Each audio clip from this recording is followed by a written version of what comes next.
Bab 108. Pindah kuburan menjelang ajal tiba. Seorang pria parubaya muncul. Dia berjubah mewah, berambut panjang, tertawa dengan mendominasi. Bukan tubuh utama. Tapi, biarpun bukan tubuh utama, begitu dia muncul, langit mendidih. Bang! Kekuatan terus menyapu. Semua orang tertekan, seperti ratusan ribu gunung runtuh. Gak hanya Akademi Guanxuan, bahkan seluruh dataran tengah negara es merasakan aura itu. Pelindung. Master tiada batas yang tak terkalahkan. Inikah master dari 30 juta tahun yang lalu? Semua orang terperanjat. Master yang tak terkalahkan. Dibandingkan dengan master tiada batas, pelindung bergaun darah milik Sander Ye tampak lemah. Saat dia muncul, ruang gak mendidih. Kalau dibandingkan, master tiada batas lebih mendominasi. Saat muncul, ruang mendidih. Terbukti siapa yang lebih kuat. Sander Ye merasakan aura menakutkan, dia resah. Kegembiraan sesudah mencapai Kaisar Pedang menghilang. Sander Ye menatap master tiada batas, dia mengepalkan tangan dan mengosongkan pikiran. Kaisar Pedang. Ini titik awal. Hanya titik awal. Dia harus lebih kuat. Bagai tahu pikiran Sander Ye, pedang Hangdao bergetar. Wanita bergaun polos melihat Sander Ye dengan terkejut, jadi lebih kuat saat melihat yang kuat. Ilmu pedangmu, gak buruk. Gak buruk. Pagoda kecil diam. Evaluasi ini menakutkan. Selama puluhan juta tahun, tampaknya hanya ada dua orang selain master pedang dunia yang bisa membuat Destri senang. Di sisi lain, Morgan Dongli bersemangat. Gurunya datang. Momentumnya nggak terkalahkan. Gurunya nggak membual. 30 juta tahun yang lalu, hanya master pedang dunia yang tak terkalahkan yang mampu melawannya. Master tiada batas yang datang pun berhenti di udara. Ketika melihat wanita bergaun polos, dia bak terkena 5 guntur, dia terpana dan gemetar, buset. Morgan Dongli menunjuk dengan marah ke arah wanita bergaun polos, guru, pukul dia. Ekspresi master tiada batas membeku. Sialan. Sial. Kenapa dia ada di sini? Kok bisa? Seolah-olah menemukan sesuatu, dia menatap Sander Ye. Ketika melihat Sander Ye, dia terpana. Detik berikutnya, wajahnya muram. Sial, seberapa sial aku dalam kehidupan terakhirku. Jadi bisa bertemu kalian ayah dan putra dalam hidup ini dan membiarkan kalian menyiksaku seperti ini. Morgan Dongli berujar, guru, pukul dia. Master tiada batas diam, kamu memang muridku yang baik. Wanita bergaun polos menatap ke arah master tiada batas. Karena kamu pernah bertarung berdampingan dengan kakakku, aku gak akan membunuh tubuh utamamu kali ini. Dia hendak beraksi, tapi master tiada batas melihat ke langit. Kemana kamu mau kabur, orang jahat? Dia menjadi sinar dan menghilang. Semua orang bingung. Apa yang terjadi? Apakah ada orang jahat di sini? Wanita bergaun polos melambaikan lengan baju. 98,35%. Puluhan juta mil jauhnya dari wilayah bintang, master tiada batas terkena sinar pedang. Jelek. Cloning master tiada batas menjadi ilusi. Tapi master tiada batas menghembus napas lega. Untung saja. Bagus.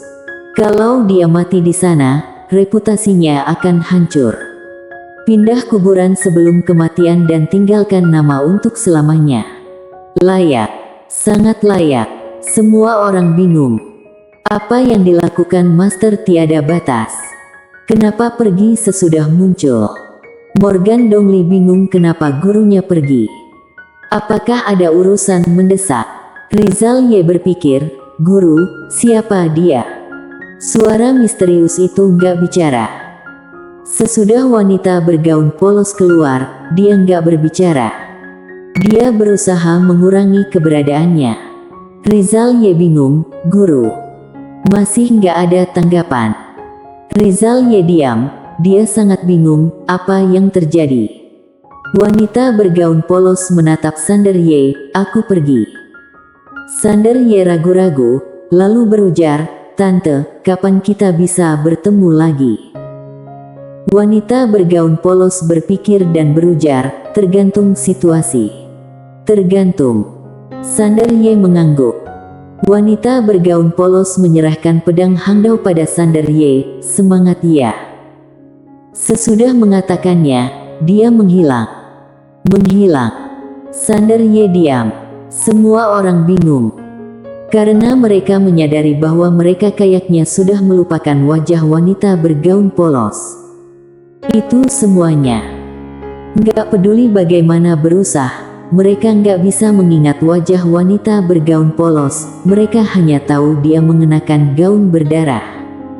Tentu saja Sander Ye ingat. Hanya dia yang ingat. Di Gunung Guansuan, Chandrogu mengernyit karena dia menyadari bahwa dia nggak bisa mengingat wajah pelindung Sander Ye. Apa yang terjadi? Chandrogu ragu. Di dalam Sander Ye, suara misterius terdengar, apa dia menghapus ingatan semua orang? Pagoda kecil berujar, enggak. Suara misterius itu bingung, lalu kenapa? Pagoda kecil berujar, nggak ada seorang pun di sini yang bisa menanggung sebab dan akibatnya, biarpun hanya sepihak. Dia berkali-kali lipat lebih berbahaya dari sebelumnya. Kalau Sander nggak bisa sampai langkah itu, dia akan menghancurkan dunia. Suara misterius itu hening.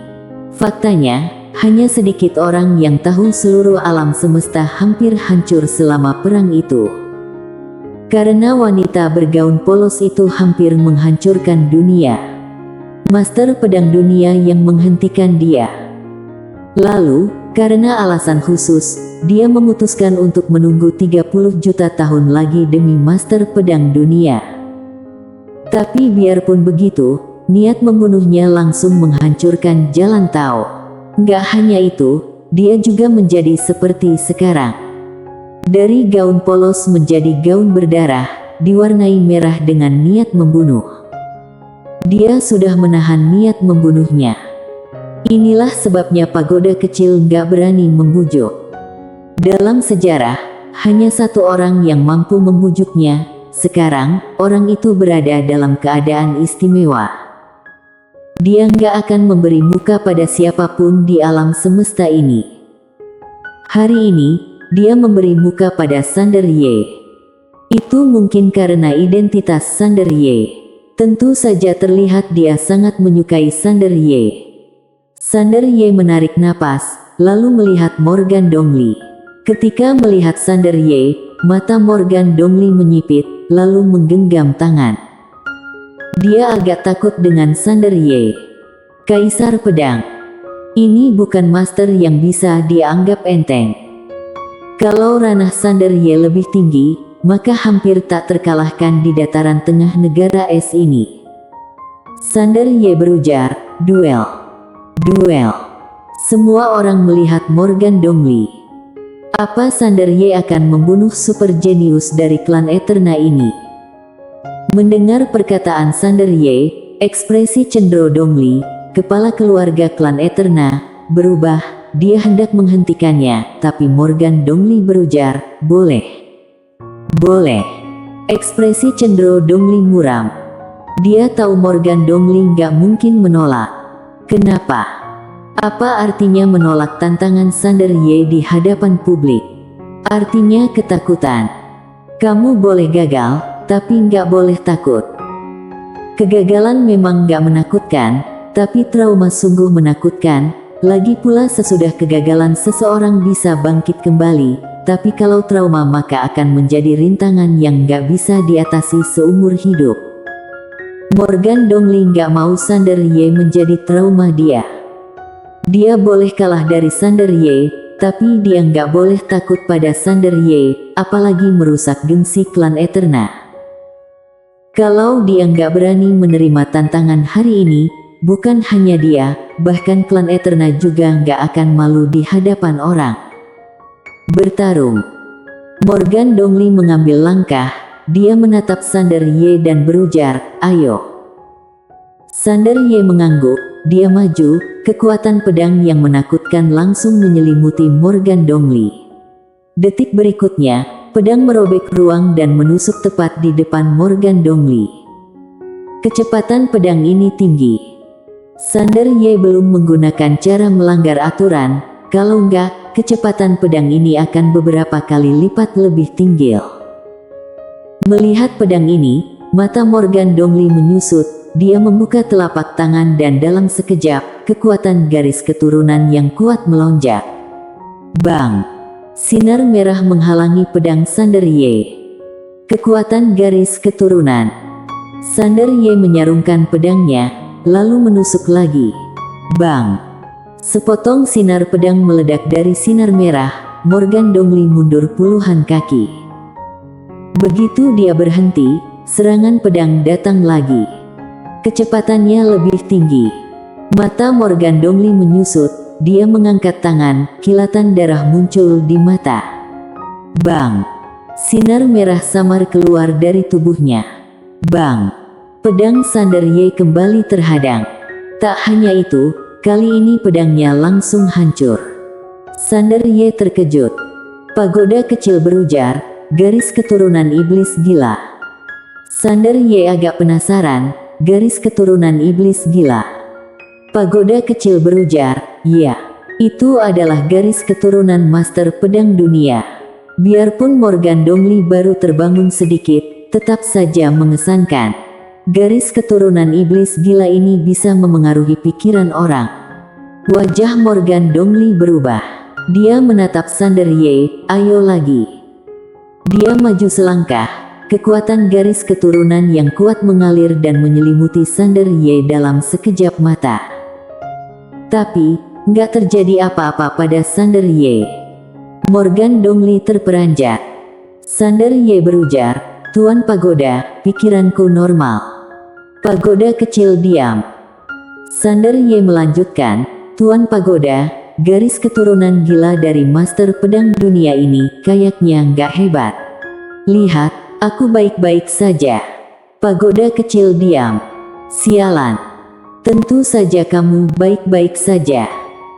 Morgan Dongli hanya punya sedikit garis keturunan iblis gila, tapi kamu penuh dengan garis keturunan iblis gila. Biarpun belum terbangun, gak semua garis keturunan bisa menekanmu. Di kejauhan, Morgan Dongli kebingungan. Baik-baik saja. Biasanya saat dia bertanding dengan orang lain, selama dia menggunakan garis keturunan iblis gila ini, dia mampu menekan lawan, dan bisa memengaruhi pikiran lawan. Tapi orang ini baik-baik saja. Sander Ye melihat Morgan Dongli. Tiba-tiba, dia berbalik dan melihat Desni An ingin pergi. Sander Ye menyipitkan mata. Dia melupakan wanita ini. Merasakan tatapan Sander Ye, Desni An segera menoleh.